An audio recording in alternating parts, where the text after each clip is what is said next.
All right, it says I am live. I am waiting for my stream to start here on my computer that I'm using to check out whether or not I am actually live or not. And it looks like I am. Okay, perfect. So my name is Mary McKnight, and I started Service Dog Academy in 2008 to help people train their own service dogs. And I am tired of hearing about people getting scammed by breeders. So that is why I'm teaching this class, basically. The first thing I want to start off with is the reason why I have chosen to move into doodles is that this thing right here, it says Flovent. This is my inhaler, my asthma inhaler. I have really severe asthma. And at this point, if I don't start moving into doodles or poodles or something like that, I'm probably going to end up dying an early death. And the other thing that I wanted to share with you too is hopefully we can bring up this image. This is me 2 days ago.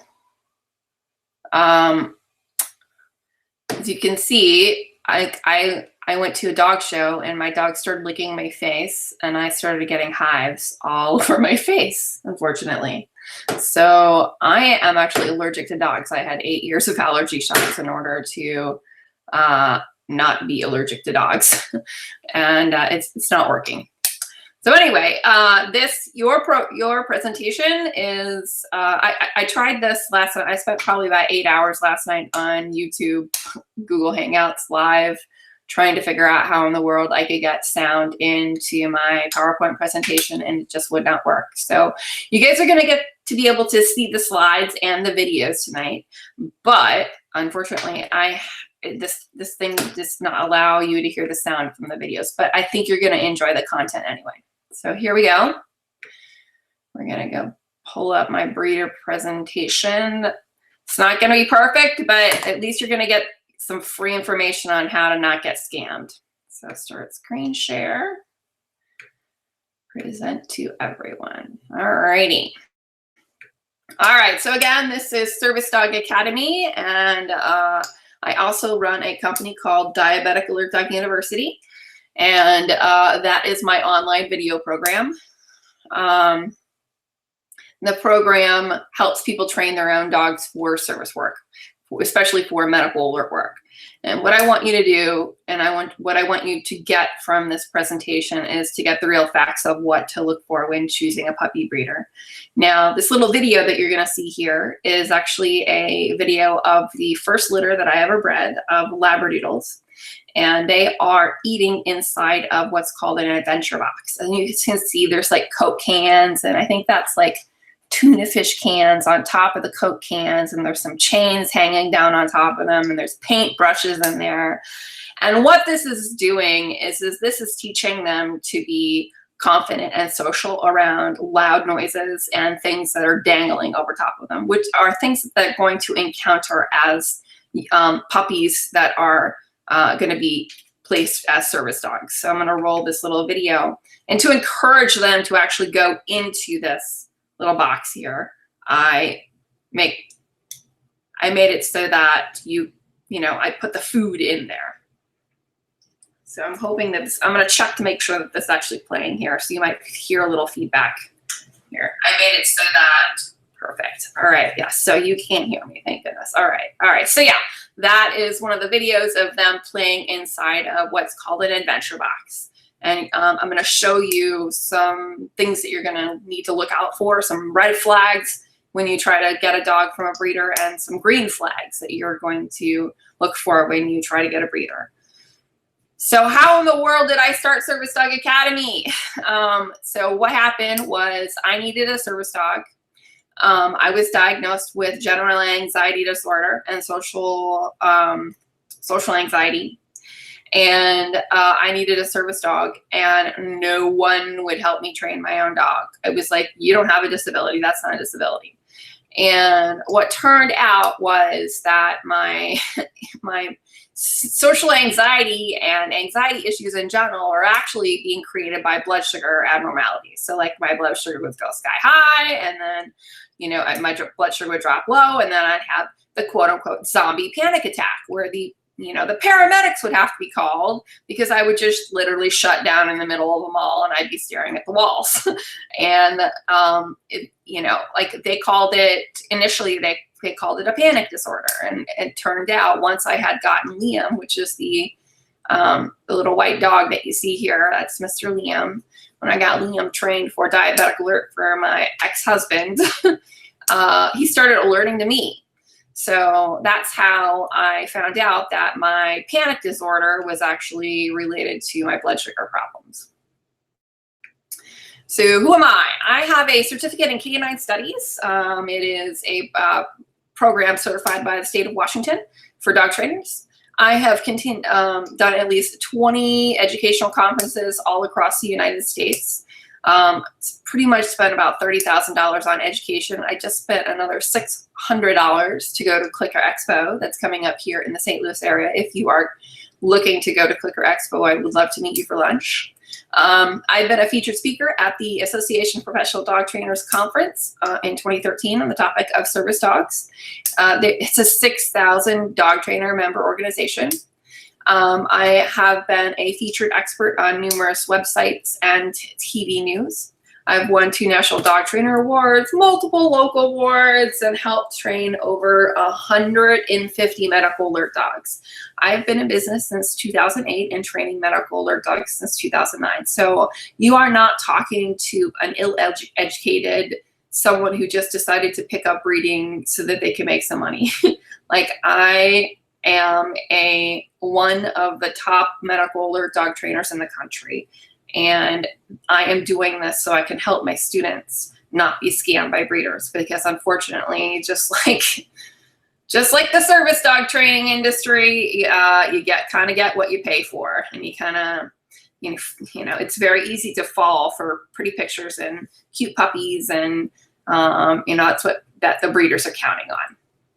So why is it really super hard to find a really good breeder?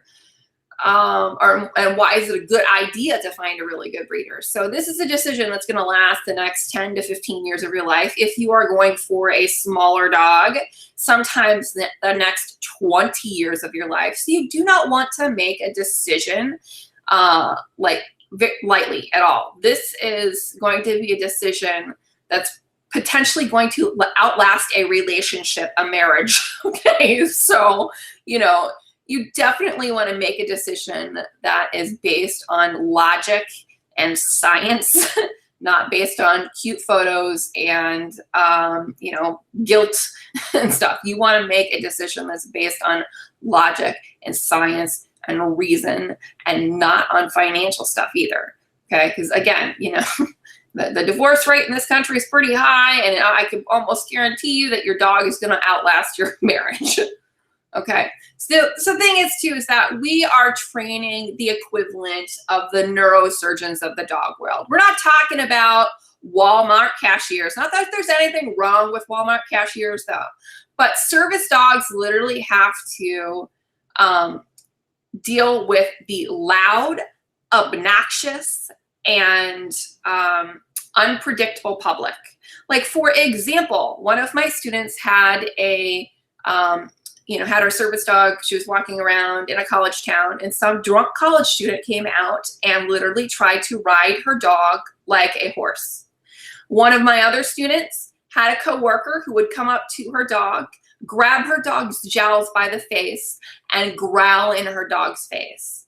I've had kids come up and kick my dogs. I've had kids slap my dogs purposely on purpose. I had a kid once I was at the mall South Center Mall in Seattle. I had a kid purposely come up and step on my dog's tail. He literally walked over. I watched him walk over to my dog, put his foot right over top of my dog's tail, look at me, and then purposely step on my dog's tail. So, these dogs have to put up with so much, and it's so important that you get the right temperamented dog, because not every dog is gonna actually be okay with something like that, and it's not gonna react to something like that. You have to think about this too, in that this is the lifeline of you or your family member. You don't want to pick a dog based on looks or, price or anything like that. This dog is, especially for those of you who are training for service work, this is the dog that is going to be saving you or your child's life. You should not be putting a price on that. I don't know why anyone ever thinks they should, because this is the dog that is going to keep you alive, okay? You need to find the right dog to do the job. You have to think about this too, is that this is, when you train your own service dog, this is 2 years of your life that you're going to be investing in this dog to learn how to train it and to get it to the point in which it is, okay with anything and everything that the public can do. You're going to be spending thousands of dollars on training, and you're going to be spending hundreds upon hundreds upon hundreds, probably even over 1,000 hours in training time through the first 2 years of your dog's life, just trying to get it to the point to where it will be acceptable in public as a medical alert dog. And you have to think about this too. So what you may not think about when you get a dog is that each dog is born with literally weapons that tear flesh in its mouth. It literally has lethal weapons in its mouth, and you are going to be liable if your dog hurts somebody. That means, your dog bites some autistic child who comes up and literally says, "I don't like dogs," and like kicks your dog. And if your dog goes and redirects onto that child and bites that child, you're going to lose your house. You're going to lose your car. You're going to lose your entire future. You're going to lose your retirement account. You're going to lose everything. You're going to lose your child's college savings. So it's important to make sure that you start with the right dog, or else you're going to suffer some serious consequences. All right. So why are good breeders really hard to find? Most of them don't advertise because they only have a few litters a year. They go to friends, they go to, they just don't advertise it in general. They cost a lot more than a backyard breeder. And I want to encourage you to never make a decision based on price alone, because a backyard breeder is not going to do the level of work that someone like me or someone like a really high quality breeder is going to do. Because a backyard breeder, they're just there to basically try and make money. That's it. But people like me, we are making decisions based on years and years of experience and research and science. And I mean, the amount of money that goes into making sure that one of my dogs is breedable, we're talking at least $2,000 worth of genetic testing and hip and elbow dysplasia and eye testing and all sorts of stuff, and preparing our dogs for breeding by feeding them salmon oil and probiotics and stuff like that, so that these puppies have a really great time in the womb. And so cost should not be your only factor when it comes to getting a dog. And I think if you are making a decision on cost alone, I think you need to not get a service dog, basically, or not get a puppy for service work, because that is going to really limit your ability to be able to be successful. A lot of times good breeders only sell to family members or friends or highly screened individuals. And because, they don't advertise, it can take months of research to find a breeder. When I worked with my trainer, I had hired a trainer, and I said, I need you to find me a breeder so that we can get our first candidate dog here in our program. That was Maggie. I'm sure you've probably watched Maggie's video. And it literally took us 4 months to find Maggie's breeder. And it can take a very long time to find a breeder, because you need to find the right dog. You are not training a dog to sit on the couch next to your child. You are training a dog to literally be a lifesaver, a life preserver. Okay, and if good breeders were easy to find, we wouldn't have a overpopulation problem. Good breeders take back their dogs if there's anything happening to them, and will rehome them. So this whole notion that oh, good breeders, they're the problem. They create excess dogs. That's actually not true at all. In fact, we're having a really big problem in the dog world because people are breeding dogs with ill temperaments, and all of us good breeders out here, we're all getting, mobbed by the rescue community because, we're producing dogs. But in reality, the dogs that are being placed into the shelters are from breeders who would not take back a puppy, who are not good breeders, basically. All right, so let me give you some red flags for breeders. So if the puppy goes home before 8 weeks of age, it's actually illegal in some states to allow a puppy to go home before 8 weeks of age. I don't know if you knew that or not. There are actually states that are finally legislating this, that if you let a dog go home before 8 weeks of age, you are in serious, serious trouble. And let me tell you a little bit story about how that I had a client who had gotten a puppy at 6 weeks of age. She was like, "Oh, this is so totally meant to be. My child with seizures went in and picked out this dog, and they called us at 6 weeks of age and said, 'Come and pick up your puppy.' And we went there and we picked up the puppy, and the breeder said that we needed to pick up the puppy immediately because the mom was rejecting it. Well, they brought the puppy to me, and I was like, I don't know about this. This is really weird. I've never heard of a puppy coming home before 8 weeks of age and this being a good thing. And this puppy had diarrhea for weeks. It wouldn't gain weight. There was something wrong with it. I gave the money. I kept it for a week. I tried and tried and tried, and I was like, I think there's something seriously wrong with this dog. And the woman was like, "Oh no, I think there's just something wrong with you." And basically she took the puppy back, and then she sent me an email about 2 months later saying that they had to put the puppy down because the vet could not find out what was going on with the dog. The dog was skin and bones. It wasn't actually, gaining weight at all. And it was, sometimes when mothers reject puppies, it's literally because they can smell that there's something wrong with that dog. So again, do not accept a puppy that goes home prior to 8 weeks of age, because there are a lot of developmental, they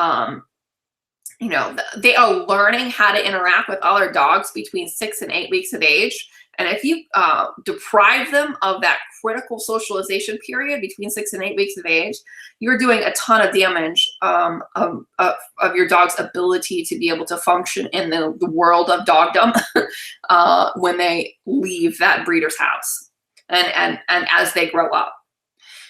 Females, if they're bred on every heat cycle, that's a really, really big red flag. Most good breeders will breed every other heat cycle. They'll give their dogs the opportunity. Because here's the thing, pregnancy on a dog is incredibly stressful. You'd be incredibly stressed if you had 12, live things hanging off of you, sucking on your nipples and taking every ounce of nutrition out of your body. The same thing goes for dogs. So if your breeder is breeding on every heat cycle, that's a really big indication that you might not want to use that dog trainer or that dog breeder. Here's another thing. So if they offer a health guarantee, oh man, that just sounds so great. It really does. Health guarantee sounds so great. But what you don't realize is in that health guarantee, it requires that you return the puppy. So that puppy that you have just spent 6 months loving and training and investing all of your time and money and energy in, the health guarantee requires that you return it to the breeder. No one in their right mind does that. No one in their right mind returns a dog to the breeder. So this whole notion of, I'll give you another dog in exchange for the one that you have, no one does that in their right mind. So they know that you are not going to participate in that health guarantee. Cute websites. If they have photos and photos and photos of all sorts of dogs, puppies here, puppies there, oh, look at all the litters I've had, that's probably a big red flag that there's something going on, that they're probably breeding a lot more dogs than they should be. Here is one of the most gigantic red flags that you could ever see. If they suggest that you pick up your puppy at a third-party location. Oh, I'll meet you at the Target parking lot with the puppy. What that says is, I don't want you to come to my home because I have 107 dogs in kennels in the backyard, and I don't want you to hear that they're barking. I don't want you to see that they're covered in feces and urine, and I breed and breed and breed and breed and breed. So you need someone who is going to allow you to visit their home and allow you to visit their breeding facility, because if not, you're dealing with a scammer. If they have a USDA license. So what that means is that they have so many dogs that they have to get a license in order to have that many dogs. So if your breeder is literally putting on their site, oh yes, we're licensed by the USDA, then basically that means that, you know, they're like the equivalent of a cattle breeder. Basically, that they have so many animals that they are requiring licensing. If they breed multiple breeds, so like if they breed bulldogs and they breed Chiweenies and they breed basset hounds and they breed poodles and they breed miniature horses and they breed, you know, wire fox terriers and iguanas and all sorts of other stuff, that's another red flag. You're not going to want to utilize them. All right, here's some more red flags. There's a ton of them. If they don't have an application process, if they just say, sure, give me the money and I'm going to give you a dog, that's a really big red flag. You know, we as breeders, good breeders, they care about where their dogs are going. They care about whether or not you have a backyard. They care about whether or not you can walk your dog. They care about whether or not you have enough money to be able to take them to the vet. They care about that stuff. So, you know, you need someone who has an application process, because if they don't, that's a really big red flag. If they won't let you visit their location, oh, you know, or they have to schedule time for you to visit their location, that's a big red flag too. You know what? When you go to a breeder's location and there's dog hair on the floor and, you know, the puppies are running around and they're having fun and they're playing with each other, and, you know, sometimes there's messes every once in a while and stuff like that, that's all right. That's totally normal. They're puppies. They're little tiny beings learning how to grow and learning how to use their bladder and their bowels. But, you know, if they won't let you visit their location and if you show up unannounced, that's a really big problem. If they won't let you come in, you know, then you know that there's something going on, because you can, if you have done the work, if you are a breeder who has done the work and done the titer testing for your puppies, you can safely get people in and socialize and visit your puppies, even when they're like 2 weeks old. So this whole notion of, oh, we need to keep our environment sterile, it's a bunch of bullshit, okay? If they won't release the health paperwork for the parents until the dog is paid in full or the deposit is paid in full, that's a really big red flag too. So, you know, health paperwork, stuff like elbow and hip x-rays. We're talking about eye exams. We're talking about genetic testing like von Willebrand's disease or whatever for poodles. You know, if they haven't been tested, genetically tested, and they haven't been seen by a vet prior to being bred, you know, like we want to see not only that they've been seen by a vet prior to being bred, but we want to be seen by a vet at least once a year as well, to make sure that the dog has been healthy. You know, has the dog had a history of hot spots in that vet's paperwork? You know, has the dog had a history of separation anxiety, is on medication? You know, you need to see that information prior to getting that dog. And if they will not release that information to you, they are absolutely scamming you. If they're AKC inspected, that's a bunch of baloney. That means they have way too many dogs. And the AKC, I can't go into how big of a scam the AKC is, but it pretty much is. I would definitely recommend that you look it up. And I've known people who have faked AKC paperwork, and it's so very, very easy, unfortunately. So this whole AKC thing, really, I don't approve of it. If they don't follow up on their previous litters, like, here's the deal. Like, I'm calling and interacting with my students probably at least, or my last litter, at least once or twice every 1 or 2 months. I mean, like, I'm going, hey, how's your dog doing? What's going on? Is there anything I can help you with? What's going on in your life? How's your dog alerting? If your dog breeder will not follow up with you, that's a really big red flag. So when I got Liam, he developed elbow dysplasia at 5 months of age. And I contacted my breeder and said, hey, I've got this, he's got elbow dysplasia. He's going to need thousands of dollars of surgery. And, he's going to have basically problems for the rest of his life. And guess what? This woman stopped answering my phone calls. She stopped answering my emails. She wouldn't talk to me. And I literally had to track her down at a dog show in order to get her to talk to me. And she would not honor her contract. So this whole notion of follow up on previous litters, make sure that your breeder actually has a list of, people that you can talk to that have their dogs, and make sure that they know how healthy their dogs are, once they're adults. If the females are being bred before 2 years of age, that's a really, really, really, really bad thing, because here's the deal. Dogs sometimes don't even mentally mature, especially like the larger breeds. They don't sometimes even mentally mature until like they're 3 or 4 years of age. So this whole notion of breeding dogs before 2 years of age, you can't really know how good their hips are. You can't really know how good their elbows are until they're 2 years of age. That's especially important for larger breed dogs like Labradors, poodles, that type of stuff.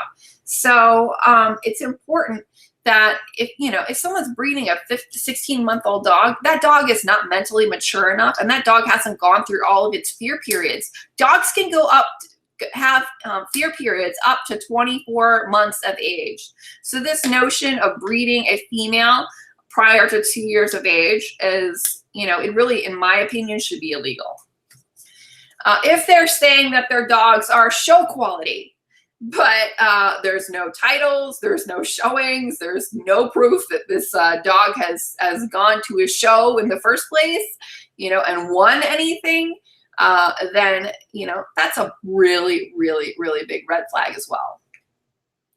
If they won't let you talk to their vet, that's another thing too. So, you want to know that they've had regular vet care. You want to know if they've had issues with food allergies or anything like that.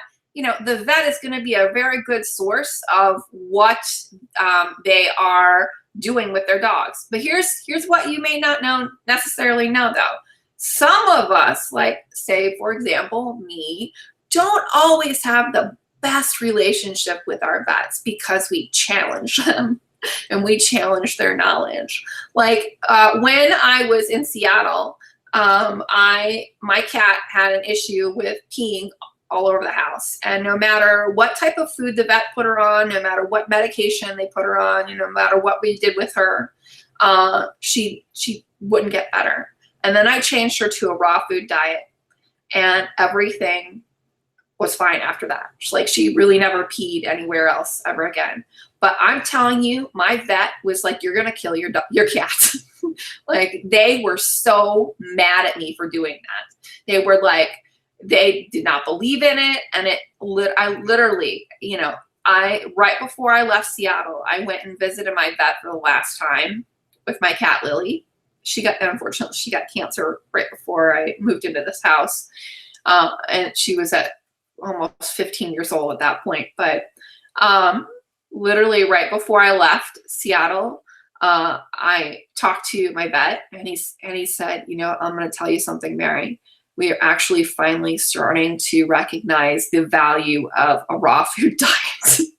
But it literally took me 8 years of fighting my vet to have them accept that this raw diet that I had put her on was good for her.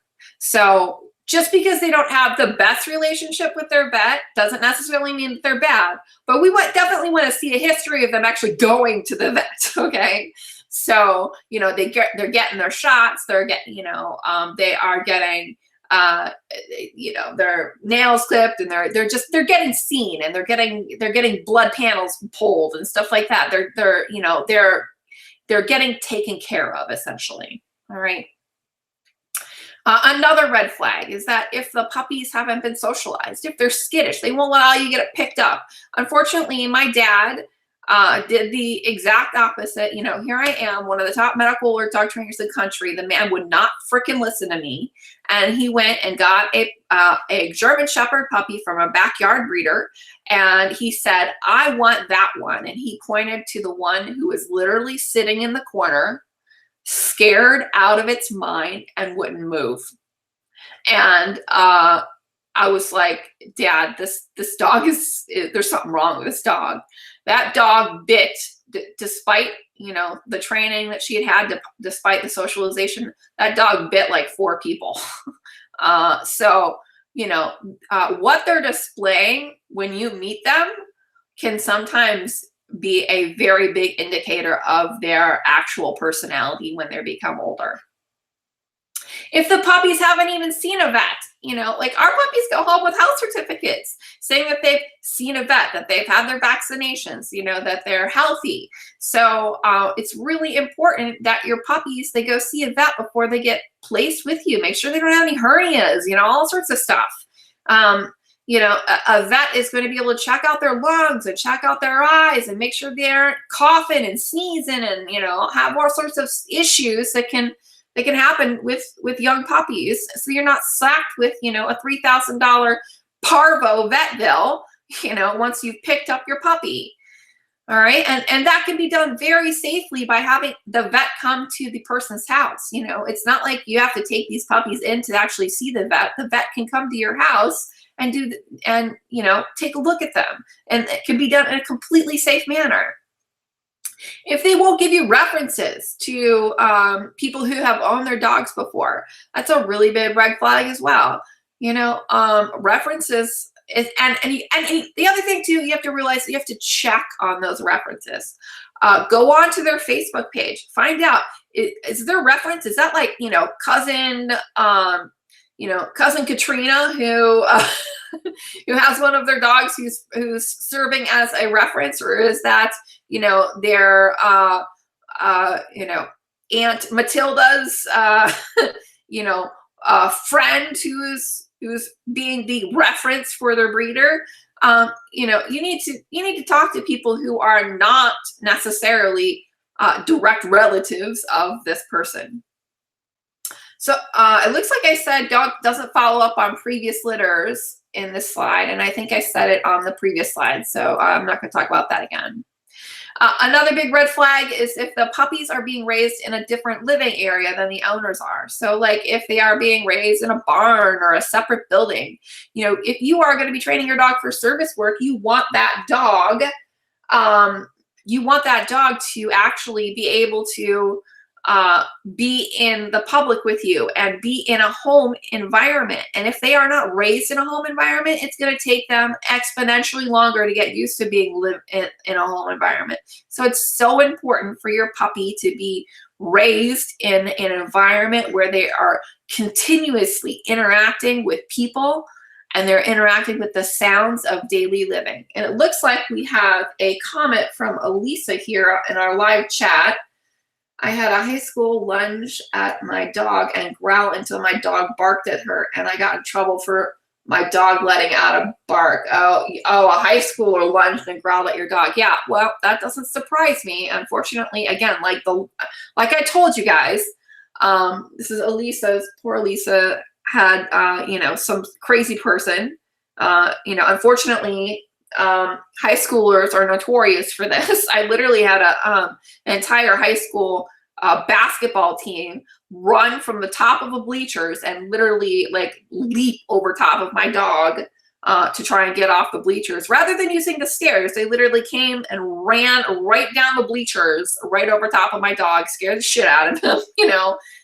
So unfortunately, high schoolers are kind of like that. They are completely oblivious to living and being around a service dog. And the reason why you have to get a incredibly well-temperamented dog, and as Lisa has, you know, obviously just said, is because the public is loud, obnoxious, and unpredictable, and especially children and high schoolers, they're the same. I'm telling you, it probably took me 35 years to actually get enough mental maturity. So if my clothing got stuck on something, I would literally, like, I would not stop to unhook my clothes. I would literally pull my clothes to the point at which they got ripped. So, like, sometimes people don't always mentally mature all the time. So, you know, it's especially true with high schoolers. You know, they are not mentally mature enough to necessarily be around a service dog in a predictable manner. So I'm sorry that happened to you, Elisa, but it underscores how important it is to make sure that you get the right dog. All right. All right, some green flags here. So we just talked about some of the red flags. These are some green flags. So good breeding isn't cheap. Again, $2,000 worth of, you know, genetic testing and hip and elbows and, you know, all sorts of, you know, vet stuff going on, blood panels, and, you know, probiotics, and making sure you're feeding the right dog food, that you're not feeding a cheap dog food to those puppies, because remember, everything that goes into that mother dog is going right into those puppies. So good breeding isn't cheap, which means if you are, you know, buying a $200 dog, you're probably buying a backyard breeder dog. So any good breeder is not going to be cheap. They're probably not going to give you a discount either. Even if you say, oh, it's for service work, they're probably not going to give you a discount either. Because again, good breeding isn't cheap. It's a lot of hard work and a lot of money. Hip and elbow clearances. This is especially important for those of you who are getting large dogs like Labradors, Poodles, German Shepherds, you know, Dobermans, you know, like the larger, you know, dogs that are 50 pounds and over. You need to make sure that they're getting hip and elbow clearances, or the clearances of your breed. Like I heard, like, what are those, Yorkies, or I think Yorkies have issues with luxating patellas or something like that. So look up your breed, look up what your breed's problems are, and make sure that your dog candidates, that you know, that the parents of this dog, they've been cleared for these issues, because you know, you're going to have less likelihood of there being a problem if your animal has been cleared, your animal's parents have been cleared of these issues. For Labradors, eye clearances are important. There are inherited eye conditions that can cause a dog to go blind, and unfortunately, I had a coworker, you know, not a coworker, but you know, another dog, a medical alert dog trainer, who got a dog from a breeder who did not get eye clearances for his dog, and he worked on this dog for almost a year, and then the dog went blind. So, you know, it's important to make sure that you do your research, and you make sure that your breed is cleared for the problems that are typical for that breed. You want to know that this is so important, so very important, that there are the temperaments of the mother and the father are stable. You want to see the dogs beforehand if you can. Now, sometimes you can't do that. Sometimes, you know, in order to do a perfect breeding, sometimes we have, like I had my first breeding, I literally went up to Wisconsin to meet the male that I was going to breed to my lab. And obviously that didn't allow me to actually or allow you, you know, as the, you know, purchaser of the dog, to actually see the father of the litter. But, you know, this father had bred for a service dog program before. So, you know, it's important temperament is so important because what you may not know is there's actually this mouse study that was done, and what they did was they took 2 mice, and one mice was a normal mouse, and the other mouse was a mouse that had anxiety, like an anxiety condition. And what they did was they placed the babies of the normal mouse, and they had it raised by the mother with the anxiety condition. And what happened was the temperament of the mice that was raised by the mother with the anxiety condition, all of a sudden their temperaments changed, and they started to develop anxiety. And then they took the mice from the anxiety litter, and they had it raised by the mouse that didn't have anxiety, and those actual mice actually had anxiety problems. So there is a multi-factorial issue going on here. So, if you have a dog with a inappropriate temperament raising puppies, those puppies are going to have the same inappropriate or anxiety-provoking temperament as the mother and the father. Genetics are important. The other thing that's important that comes from that mouse study is who raises those puppies. So if those puppies are exposed to an anxious mother, then they're going to be anxious. And what you also may not know too is that not only do you have to worry about temperament, but you need to worry about how that mother's pregnancy was in the first place. So if that mother's pregnancy was, we're actually finding out now in humans that, if a pregnancy was, if a woman is pregnant and she is experiencing severe stressors and anxiety in her life, all of that cortisol is going right into that baby, and it's creating literally biochemical changes that are happening in the brain of that baby. And the same thing happens to puppies of mothers who are anxious. So all of those stress chemicals are going right into those little baby puppies and literally changing their temperaments for the rest of their lives. So not only is the temperament of the dog important, but the actual temperament of the dog that's raising the puppies is important. All right. If the dog is going to be trained for service work, we want puppies that are coming from service dogs themselves, or they've had titles for agility or rally obedience or canine good citizen, stuff like that. You want to make sure that they're actually working in the world in which you are actually utilizing your dog. You want your breeder to have daily interaction by people with the puppies. So we want those puppies to meet 100 new people by 8 weeks of age. And again, you can easily do that incredibly safely by doing tighter testing on the dam or on the mom, basically, prior to, I think it's like 2 weeks prior to birth. They can actually tell you where the mother's maternal antibodies are and what point they're going to need to be vaccinated.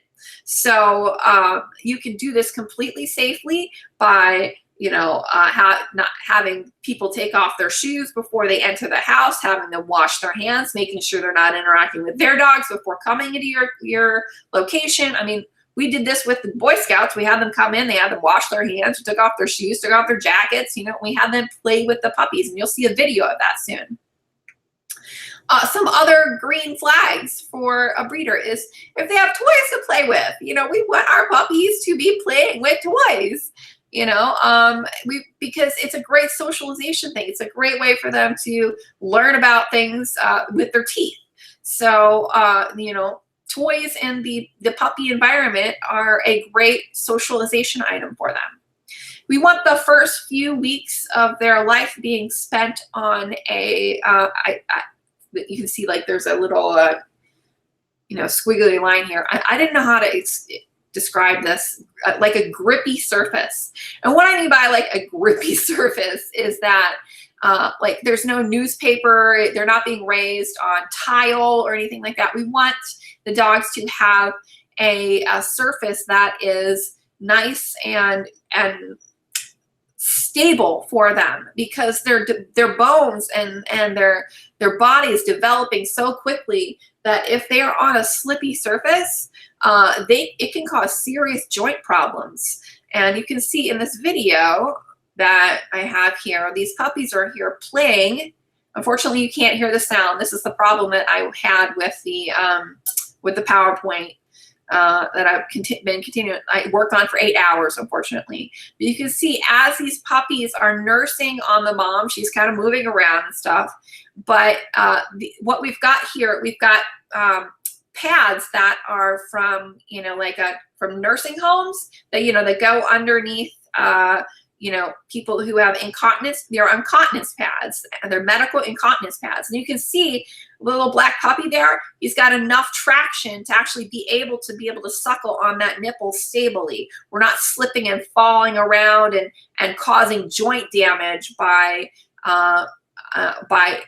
just nursing on mom. And as you can see, mom's brought a ball into the, are playing with a ball inside the actual, whelping box that she's in, okay? And again, I can't emphasize that enough. Dogs in the wild, they do not dig square holes in order to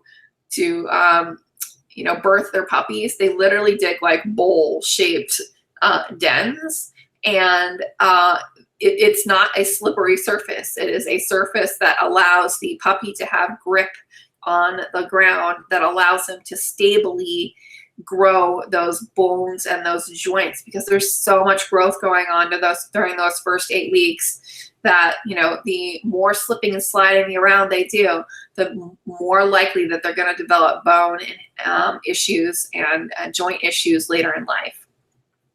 Again, we want to see the puppies that are being raised inside the home environment. They're hearing the radio, they're hearing the TV, they're hearing you cooking, they're hearing you, taking the dishes out of the dishwasher, they're hearing the washing machine going on, they're hearing the vacuuming cleaner going. They are hearing the children running around screaming, playing with each other. They are hearing things inside the home that they're going to be experiencing when they go home.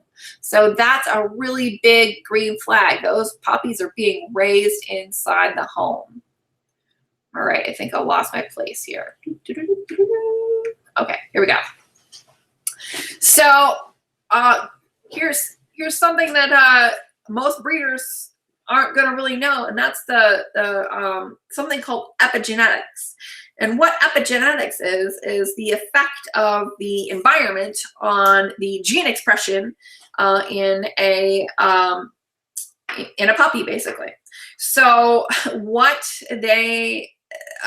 we're going to talk a little bit about this maternal weight thing. That's an epigenetic study here, but we want to make sure that the pregnancy was stress-free, and the more stress your maternal dog is in, the more stress those puppies are being exposed to, the more cortisol those puppies are being exposed to. The more cortisol in the system, the more likely they're going to have issues with insulin sensitivity. And this is especially true for humans as well.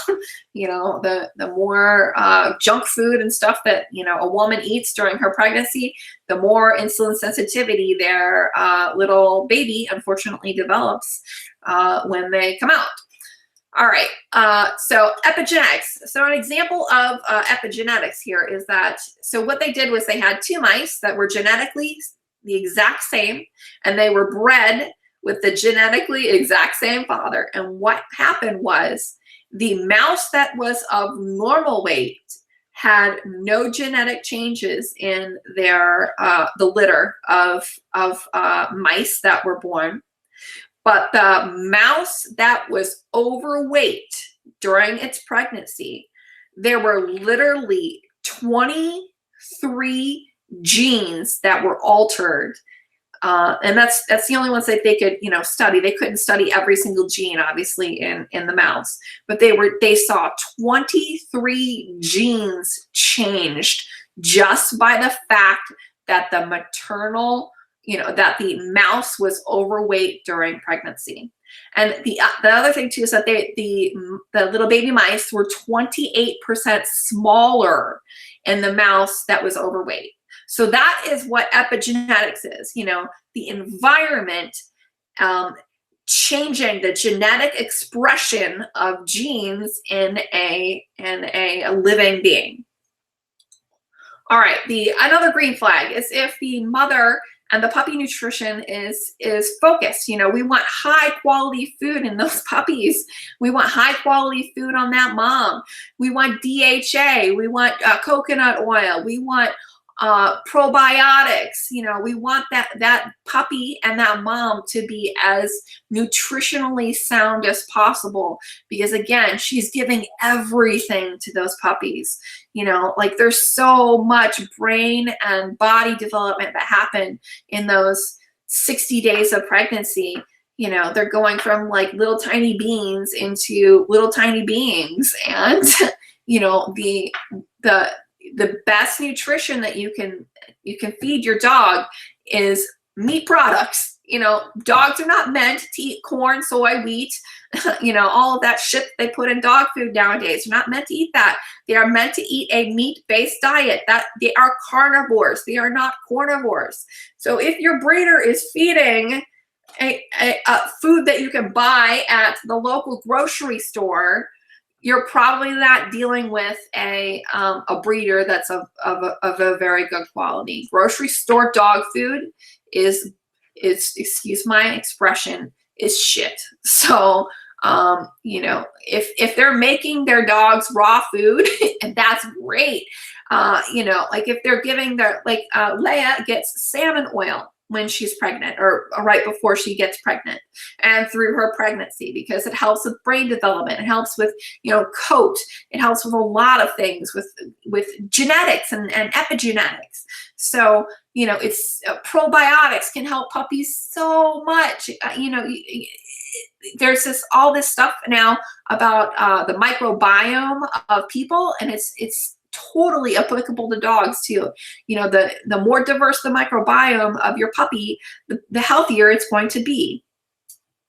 So again, you know, like I stated in the, you know, breeder red flags, sometimes the relationship with the vet may not always be the greatest, but at least they have a relationship with the vet, okay? Because, you know, my vet thought I was crazy that I didn't want to vaccinate my puppies prior to 10 weeks of age, because I had gotten a titer report saying that the vaccinations, if they were given at 8 weeks of age, wouldn't be good.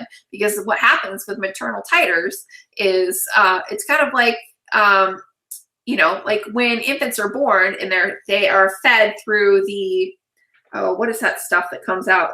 The first, I can't remember it's like the first milk that comes out, and it's full of antibodies and stuff like that. Puppies get that too. They get that first maternal milk, and it gives them antibodies that can last for sometimes up to 16 to 18 weeks. So if you vaccinate a puppy and you think, oh, you know, my puppy's taken care of, and the dog already has antibodies to you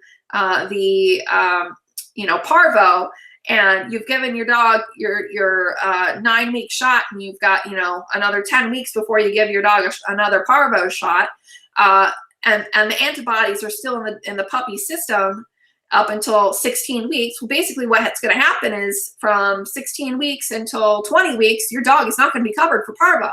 So it's important that that you are that even if your dog, your breeder doesn't have the best relationship with their vet, that they can explain the reason why they may not have the best relationship with your vet, because most of the vets, they're paid off by, you know, vaccination companies, and they're paid off by science diet and all that stuff. So sometimes, you know, us breeders, we may not necessarily have the best relationship with our vets, but we always take care of our dogs.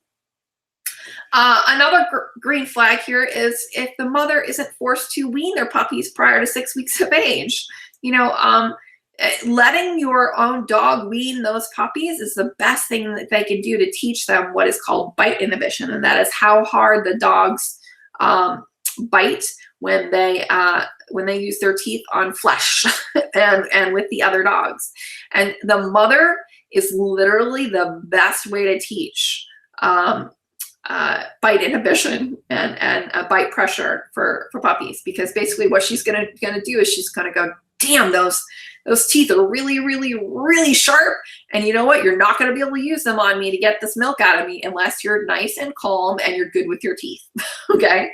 So the more opportunities that the mother has to reinforce proper weaning and proper bite pressure, the more likely that you're going to have a breeder that's, you know, understands how important that is. And that comes, that affects their later life as well.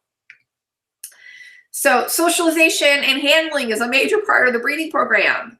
We're not just talking about, oh, you pick up the dog once a day type stuff. We're talking about daily, hourly interaction with these puppies and making sure that they are being handled and brushed and turned upside down, and their tails are being pulled, and, you know, like, and they're having fun doing it too. Okay, so socialization should be the #1 goal of your breeder, in all honesty, especially if you're training for service work.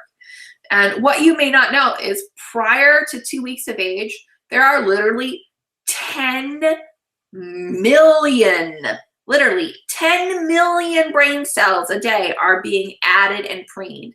And so what that means is that every single day, your puppy is adding 10 million brain cells a day. And if those brain cells are not being utilized and not being interacted with, and your puppy's just sitting in a kennel and it's not being played with and it's not being interacted with, and the only thing it has is its mother to play with or look at or anything like that, what happens is all of those 10 million brain cells, they get preened off, and they basically lose brain cells. So the more socialization you do prior to 8 weeks of age, the more brain cells your dog is going to have, the smarter your dog is going to be. And actually, there's a guide dog study that I'm going to talk about in a couple of seconds here about how important that is. So they now know that early socialization actually adds 3 weeks of time to your socialization window. So most dogs start to develop a fear period around 20 weeks of age.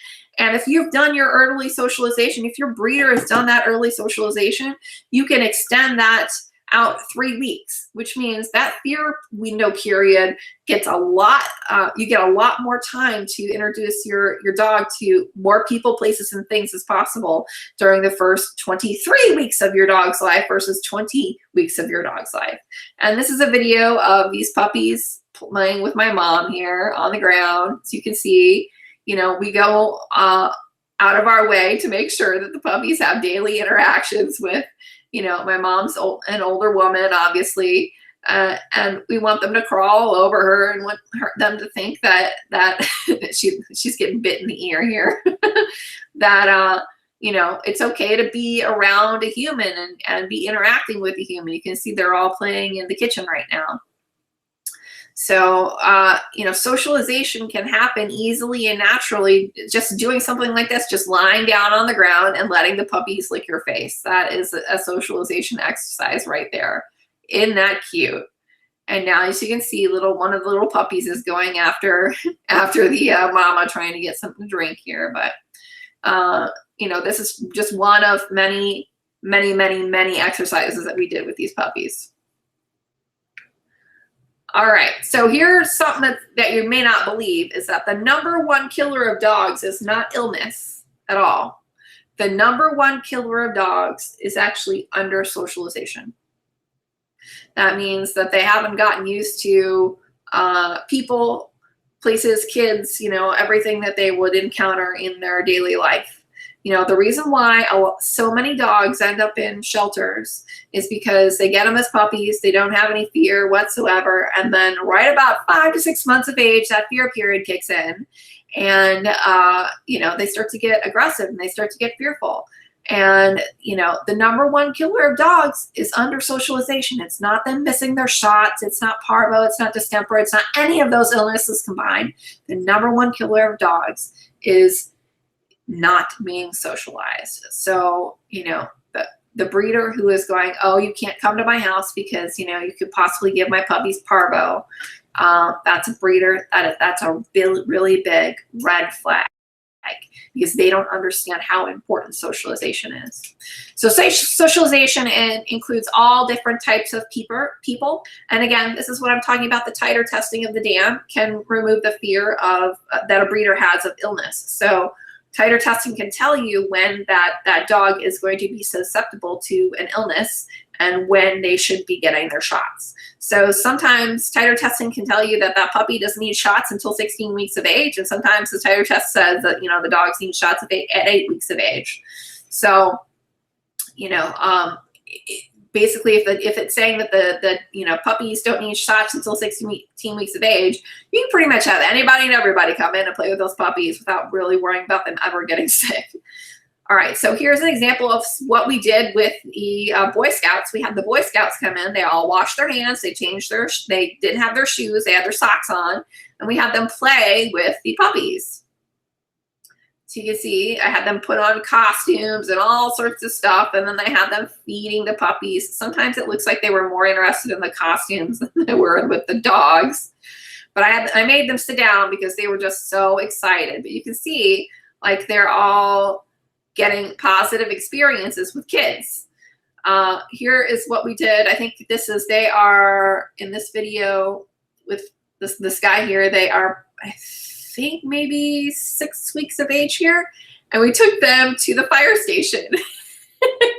And we had all these really big, like I live in Waterloo, and wife full of a bunch of German guys. And these guys are probably 5 to 7 feet tall. I mean, they're pretty big, large guys. And we had them all feeding these puppies and calling these puppies and just playing with these puppies and handling these puppies. Because the thing is that, you know, as service dogs, they're going to be interacting with firefighters. You know, they're going to be interacting with rescue personnel. And the great thing about this is that, it was a really great experience for me, because, like, these firefighters, they're like, "Hey, puppy, come here." You know, they're not doing what we were doing with the puppies and going, "Hey, puppy, puppy, puppy, puppy." So it was a great way to get them used to, you know, male voices and, you know, the male lumbering around and all sorts of stuff. So this is a great thing that we did with our puppies, and they were completely safe. It's a completely safe environment for them to interact with all of these big, gigantic firemen. All right. So socialization includes walking on different types of surfaces. So what this is here is called a wobble board. And as you can see, what happens is when they walk on it, the surface moves. So they walk on it, and then it moves around a lot.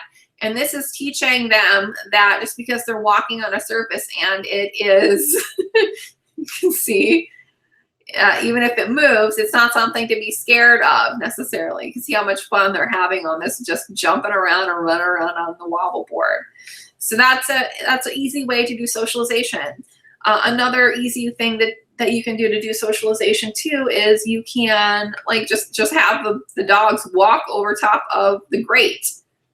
You can see they're just learning how to walk over top of the gate divider that keeps them from, getting from one area of the kitchen into the other. So this is another way to socialize your puppy.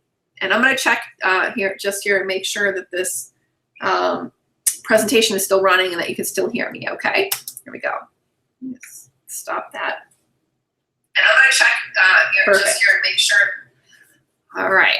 So what they have done is that there was a guide study that was recently done in 2017. And what they found out was that puppies who got extra socialization prior to 6 weeks of age, the kind of socialization that we do here in our program, by 8 months of age, they were less likely to have separation anxiety.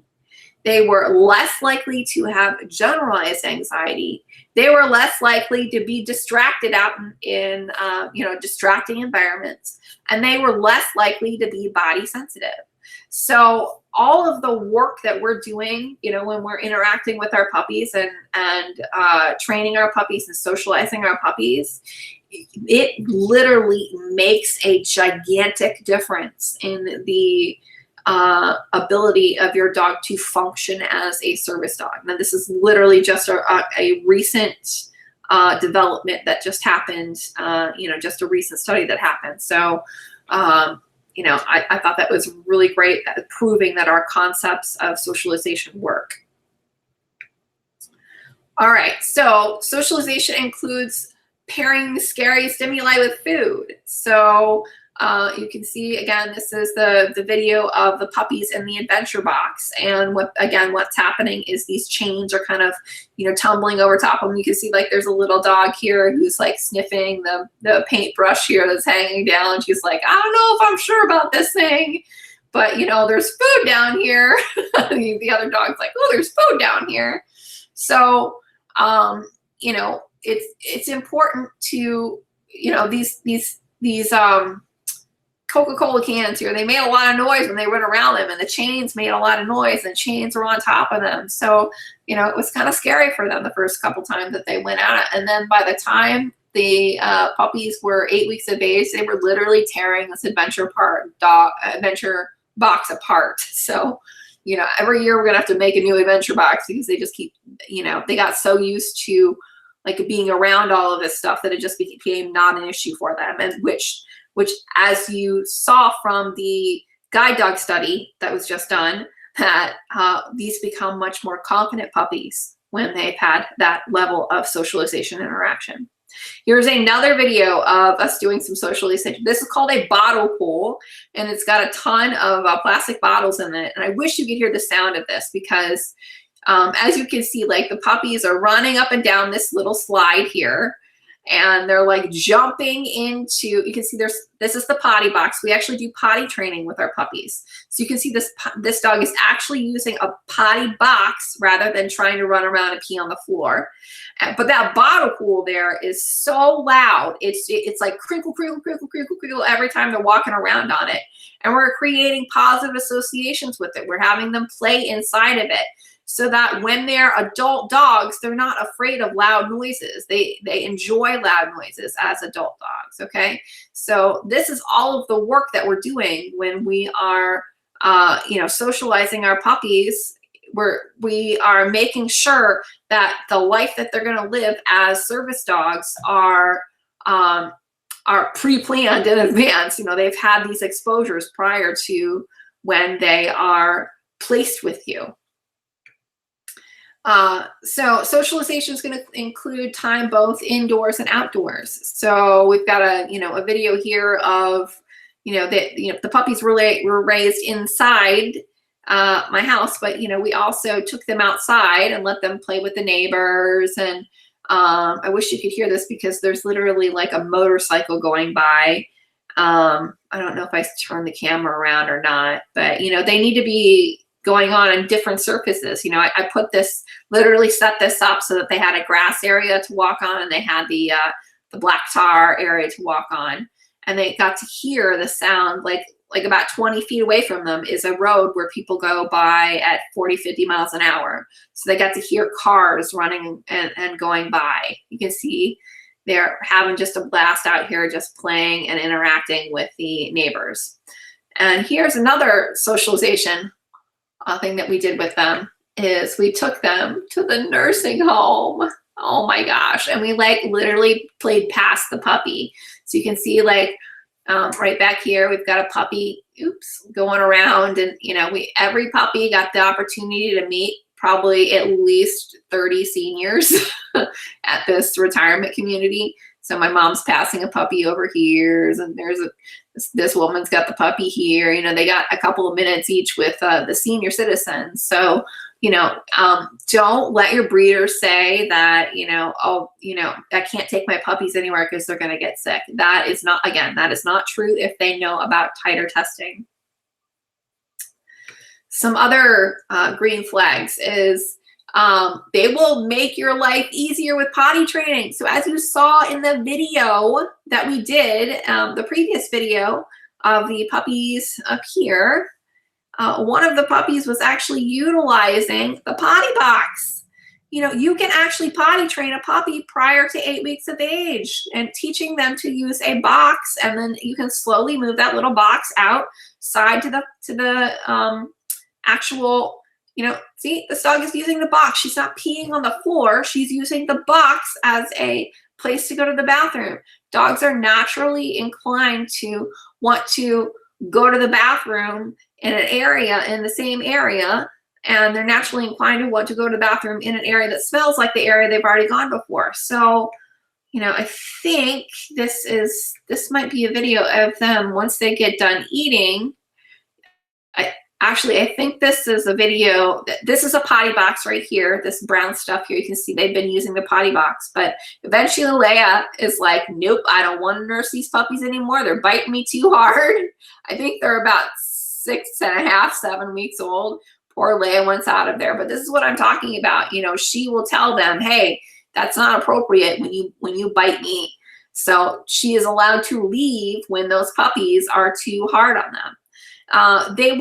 Good breeders will also make your life a little bit easier by teaching crate training. So as you can see, we have the crate doors open. They're going inside the crates, or they're eating stuff inside. One of the dogs is eating something inside their crate. So we actually did some crate training prior to these puppies, you know, traveling and being with their owners. You know, we had students who we had to fly their puppies out to their location to drop off their puppies all across the United States, and they traveled so well on the airplane because they had crate training prior to going home. So, you know, a good breeder will do this for you. You know, oh my God, I can't even tell you the first time I did this with these puppies, putting them in their crates, it was like insanity. But eventually over time they got used to it and they started to enjoy it because they got their cogs in there and they got bones in there and they got to, you know, play around and see the other dogs, and it wasn't so scary as if they were to do that the night that they went home with you. So a good breeder will do this for you. All right. So in summary, a good breeder can save you thousands and thousands of dollars spent on health problems, lifelong medications for fear issues, specialized trainers for fear and aggression.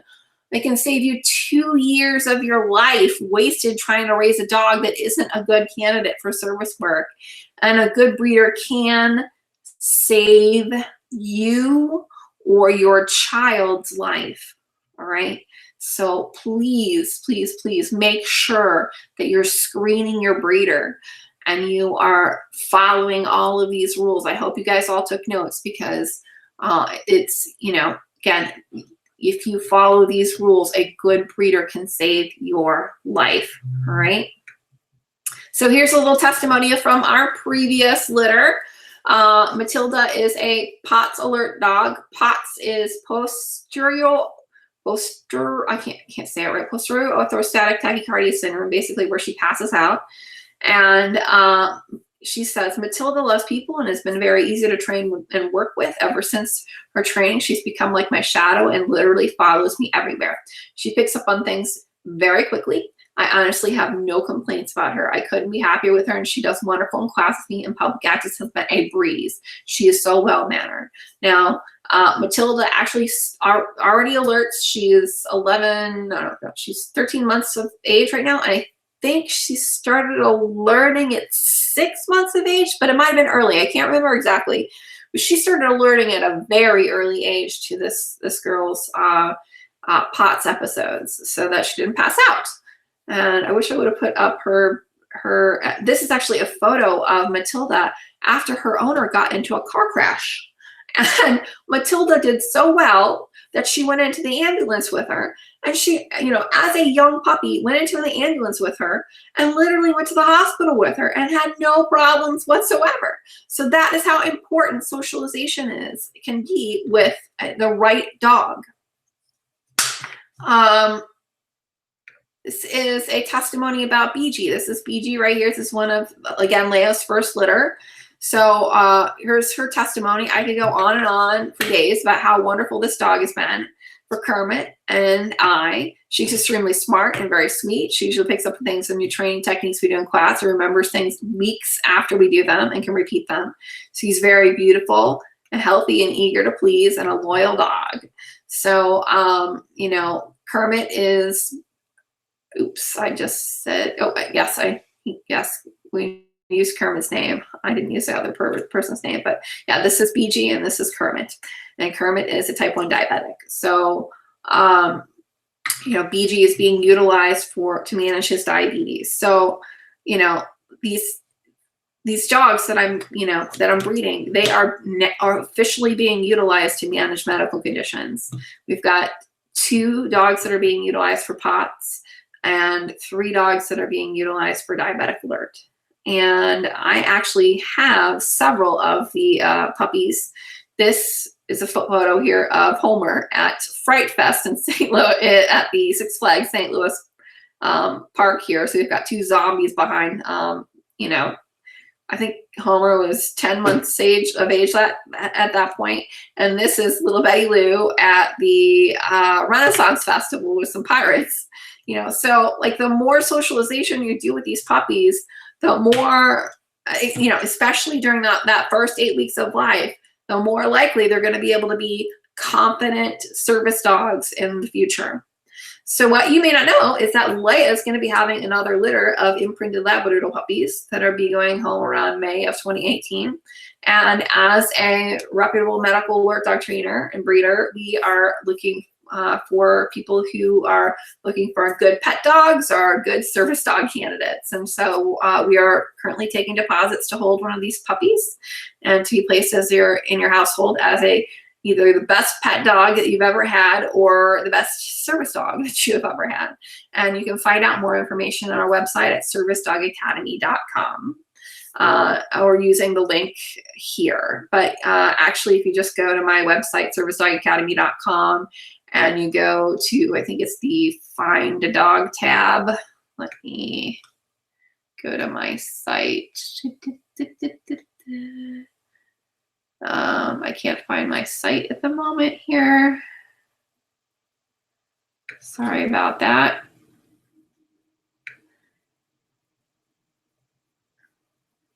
Okay, I'm just going to wait for that. If you go to Get a Dog, there will be a tab that drops down that says Imprinted Medical Alert Dog Puppies. That's how you can go and find out more information about the puppies that are coming. However, you need to make a quick decision about this because literally Leia is at the point in the next week and a half where she needs to be inseminated. And if I don't have at least 5 people on my wait list to get a puppy from her, there will be no puppies this round, and it will be another 9 months before we can get another litter of puppies available. All right. And I'm going to end this little session here with a video. I wish you could hear this. This is Homer and Imogen. They are 4 months of age, and they are at a Tractor County Fair thing. And as you can see, like there's a big gigantic band playing here. This is the Budweiser Brigade, it's called, here in Waterloo. And they are playing really, really loud sound songs. And there's kids running around and playing in the corn. And, this is what a well-socialized puppy will look like. They will be confident and excited about being in the public. And this is what you want to see from your puppies. And that is what the difference is between a well-socialized puppy and a puppy who hasn't had, who comes from basically a bad breeder. You can see how, I wish you could hear the volume. Unfortunately, the stupid application that we're working with does not allow you to hear the volume of these videos, but then you can at least hear me talking. All right, so if you have a question for me, you can either type it into the live chat like Alyssa has done, or you can send me an email real quick to mary@servicedogacademy.com, and I will try to answer it over the actual live video or the live hangout right now. All right. So again, if you have a question, you can go into the live chat and type in your actual question, or you can go to email and send me an email really quickly with your question.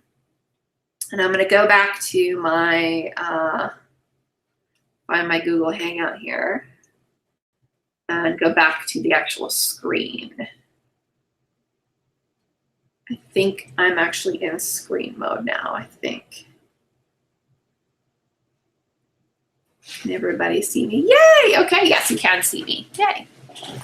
All right, so I'm here to answer your questions.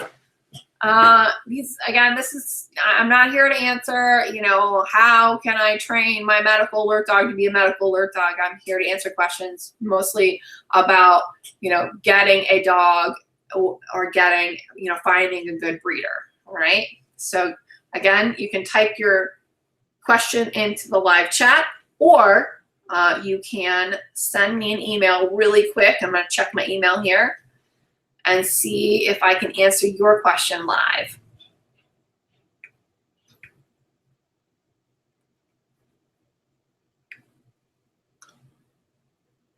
And again, that email address again is mary@servicedogacademy.com.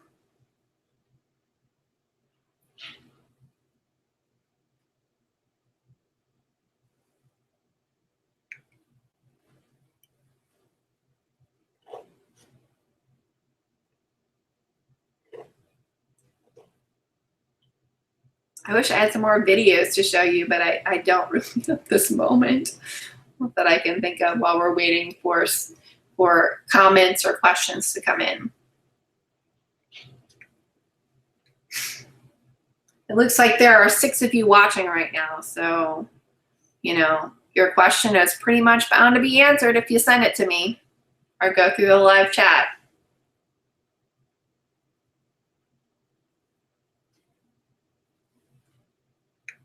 And I'll check my junk folder just in case you end up in my junk folder. My name is Tanya and I'm from Russia. Okay, that is not related to Tanya wants to come to the United States. That's definitely not the right email. All right.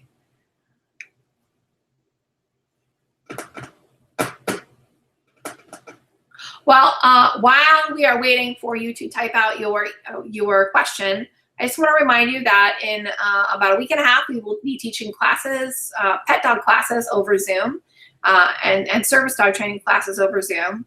So we'll be teaching a basic, obedience class, a basic adult dog obedience class, and a public access class over Zoom as well. So if you have a dog that you want to train for service work, I highly recommend going through our online video conferencing program called Zoom. It's being used by, like MIT and stuff like that in order to teach online classes. So it's actually a really robust system being utilized by the top universities to do online teaching.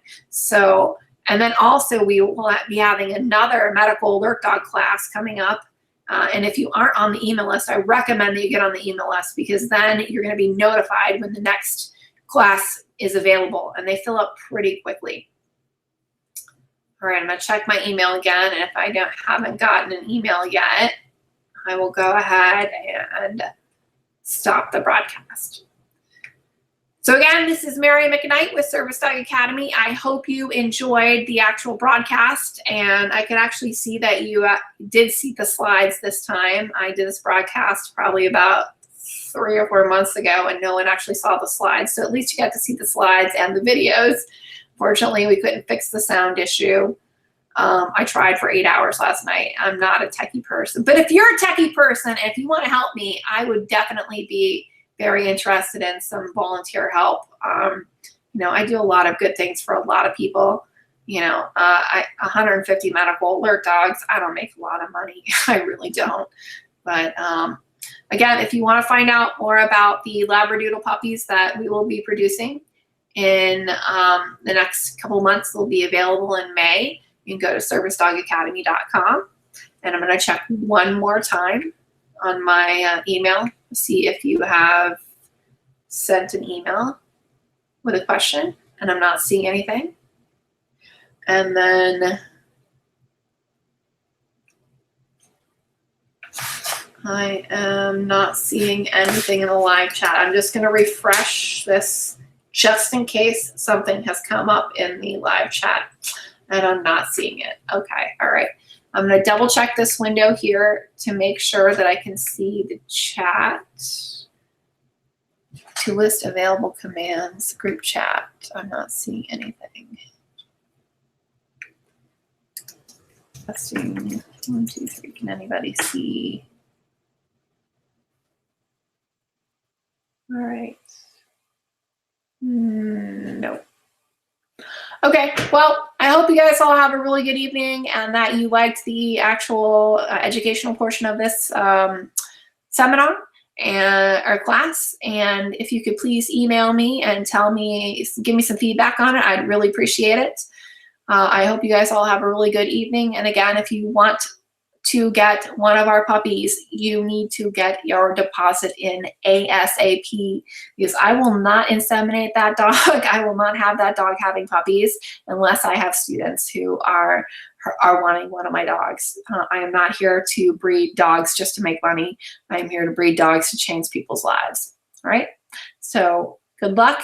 And I wish you, again, remember, all you really need to do to train your own medical alert dog is you need time, patience, a dog with the right temperament, of which you can get from me, and working with the right experienced trainer. Again, okay. So, and in case I didn't actually say this in my I don't even think I actually said this in my presentation. We can imprint the dogs with your migraine scent, with your POTS or dysautonomia scent, with your seizure scent, and that will help your dog be more effective in its job as an adult. So again, these puppies can be imprinted for you to help you with your job, all right? And they're gonna come with some, a little bit of basic obedience too. We do like sit and down and watch me and stuff like that, with them. So, they're gonna have potty training, some crate training, they're gonna have some little basic obedience, and they're gonna have exposure to your actual scent. They're gonna have scent training prior to going home. All right, servicedogacademy.com. Looking forward to hearing from you, and have a good evening, everybody.